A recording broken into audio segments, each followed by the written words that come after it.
Good evening, and I'm happy to be here in the India 2030 Leadership Conclave. It's a great evening, and I'm supposed to speak on 5 important aspects of education, how education sector will have to focus on reaching a milestone of India 2030.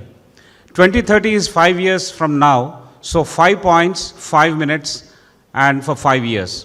First one, I think education sector will have to focus a lot more on soft skills beyond the classroom. Moving from crossing the T's and dotting the I's, I think we have to focus on building the youngsters to handle problems in real world. I think real life learning for real world solutions is what we need to do. I think a great deal of discussion happens on soft skills in the curriculum, but I think if you are not building kids to solve problems, this is very, very uncertain. This is quite chaotic. The world outside is actually merciless. So how are we going to build these kids for them? I think soft skills should focus more on outside the classroom than inside, and that is going to help us a great deal in the next 5 years. Second, AI. AI is all pervasive. I think we need to focus on embracing AI, because AI is something, as an artificial intelligence, it's going to work for you. The sooner we embrace it, we are going to make it work for us rather than AI making us work for it. I think very quickly we need to embrace it, have the tools, have the right questions, and make it work for us.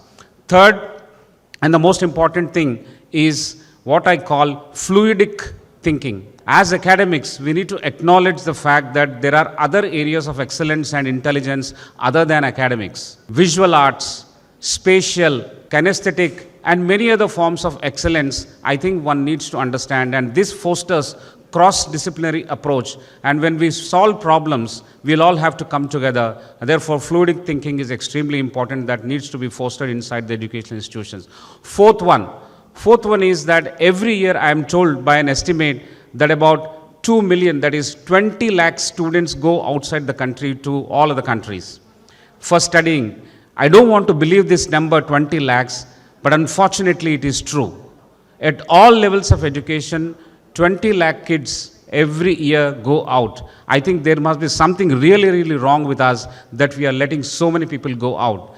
If a few of them go out and study and come back, it's fine. But you know what's the fate of 20 lakh of people who actually travel outside the country, and what do they do, and whether they come back or not. It's a huge loss for us, and much before that, it's a huge shame for us. I think we need to step up and build some methods to create stickiness so that they stay back here and they study here, whether it is research and development or higher education or work or entrepreneurship. That's the fourth one. And the fifth one is mental well-being. We are going through a lot of churn, we are going through a lot of difficulty, and that is going to be much, much more. When we come back and talk in the next 5 years in 2030, the situation would be worse.